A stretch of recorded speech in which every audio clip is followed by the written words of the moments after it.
E aí, pessoal, boas-vindas a mais uma análise visual super detalhada baseada direto nos nossos materiais de estudo. Hoje a gente vai ter uma verdadeira aula didática passo a passo sobre a mecânica de como gerar riqueza e, claro, como não cair no abismo das dívidas. O coração da nossa conversa é um conceito matemático que funciona exatamente como uma faca de dois gumes, os juros compostos. Dependendo de como a gente usa essa ferramenta, ela pode ser a nossa maior aliada para construir um patrimônio sólido, ou a pior inimiga, capaz de destruir a saúde financeira de qualquer um. A ideia aqui não é só ficar na teoria, tá? É mostrar na prática, com números, como essas engrenagens funcionam para ajudar na tomada de decisões muito mais inteligentes.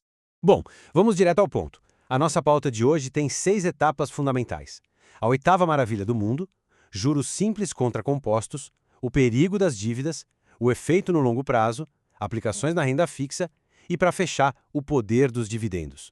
Parte 1, a oitava maravilha do mundo. E olha, antes da gente começar a abrir planilhas e bater na calculadora, a gente precisa entender o peso histórico e filosófico disso aqui. Tem um motivo muito forte para mentes tão brilhantes darem tanto valor a um conceito matemático tão simples.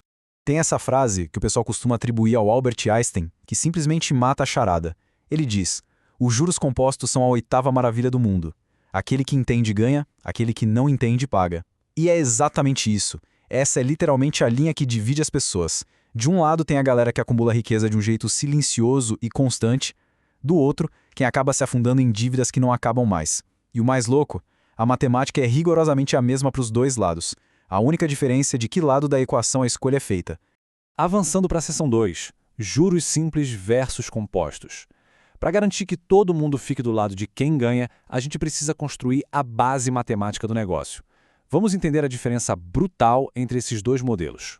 Dá uma olhada nesse exemplo prático que a gente tirou das fontes. Imagina um capital de R$ 1.000 rendendo a uma taxa, bem fora da realidade, mas perfeita para fins didáticos, de 10% ao mês, durante um ano. No lado esquerdo, no juro simples, esses R$ 1.000 viram 2.200 depois de 12 meses. Um ganho bacana, né? Mas olha para o lado direito. No juro composto, os mesmos R$ 1.000 na mesma taxa e no mesmo tempo pulam para R$ 3.138. Gente, é quase R$ 1.000 de diferença, gerados puramente pelo jeito que a conta é feita. Mas como é que acontece essa mágica? E isso aqui ilustra de forma brilhante a engrenagem do dinheiro. No juro simples, o rendimento é calculado sempre em cima do valor inicial, ou seja, 10% de R$ 1.000 são R$ 100. Ponto. Todo mês entra só os R$ 100. É uma linha reta. Mas nos juros compostos, a brincadeira muda de figura. No primeiro mês, o ganho também é de R$ 100. Mas no segundo mês, os 10% não são mais sobre os 1.000 originais, e sim sobre 1.100. Aí o rendimento passa a ser 110. No mês seguinte, a conta é sobre 1.210, gerando R$ 121. E assim vai. É o famoso juros sobre juros. O dinheiro que foi ganho ontem literalmente começa a trabalhar para gerar mais dinheiro hoje. Chegamos à seção 3, o perigo das dívidas. E nossa, agora a gente precisa fazer uma pausa séria. Antes da gente ver como enriquecer com isso, é absolutamente vital enxergar como a saúde financeira pode ser trucidado em questão de meses. É o lado sombrio dessa maravilha matemática. Muita atenção nesse número. 411,5% ao ano. Essa foi a taxa média de juros do cartão de crédito no Brasil, de acordo com os dados de 2023 trazidos pelas nossas fontes. Pessoal, não existe nenhum investimento seguro no planeta Terra que pague isso a um investidor, mas os bancos cobram isso sem piscar de quem atrasa a fatura. Esse é o poder dos juros compostos atuando contra a pessoa. A matemática aqui é assustadora. Pensa só. Se uma dívida de R$ 3.000 no cartão de crédito for simplesmente ignorada, com essa taxa de mais de 400% ao ano, ela não cresce só um pouquinho. Em um ano, aqueles 3.000 saltam para absurdos R$ 15.000. E se o tempo continua passando? Em 5 anos, o efeito bola de neve faz com que essa dívida original de 3.000 bata na casa dos 10 milhões de reais. Dá para acreditar? A matemática é implacável. Fica muito claro que, sem entender esse mecanismo, as pessoas são engolidas por um sistema que foi desenhado para multiplicar dinheiro numa velocidade muito surreal. Seção 4. O efeito no longo prazo. Bom, depois desse pesadelo das dívidas, vamos virar a chave. A gente vai tirar o foco do desastre e focar na oportunidade incrível que é aplicar os juros compostos em investimentos contínuos de longo prazo.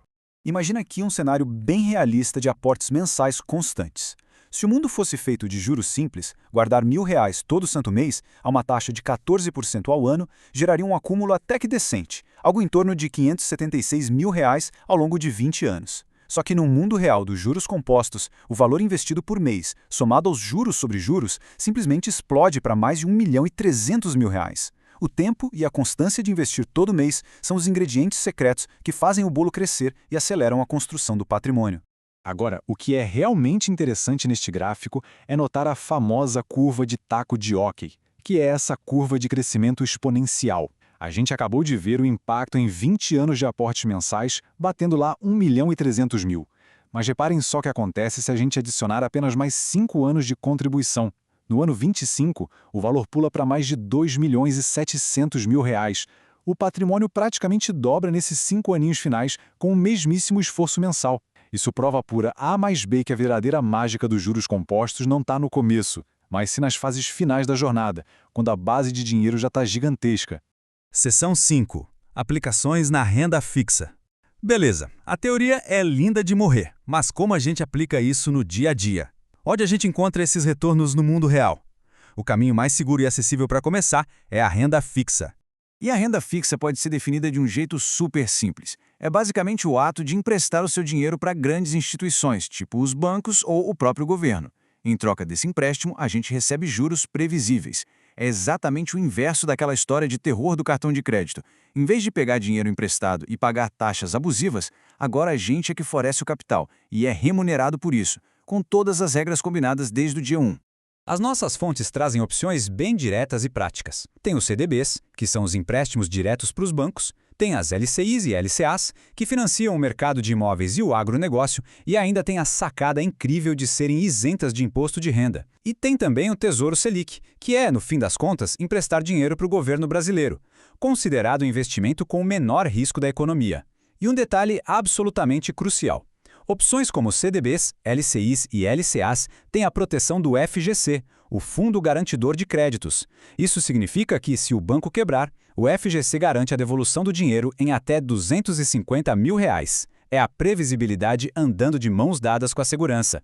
E tem mais, o fator tempo joga a nosso favor na renda fixa de uma segunda forma, nos impostos. Essa é a tabela regressiva do imposto de renda que incide só sobre os lucros, tá? Ela começa cobrando 22,5% para quem resgata em menos de 6 meses, mas se a gente deixar o dinheiro quietinho lá investido por mais de 2 anos, essa taxa cai para o piso mínimo de 15%. Ou seja, o longo prazo tem vantagem dupla.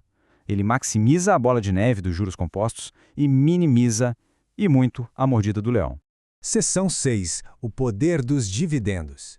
E para fechar nossa análise de hoje, a gente sai do terreno previsível da renda fixa e pisa num ambiente bem mais dinâmico, um pouco mais volátil, mas que pode ser incrivelmente mais rentável, o mercado de ações.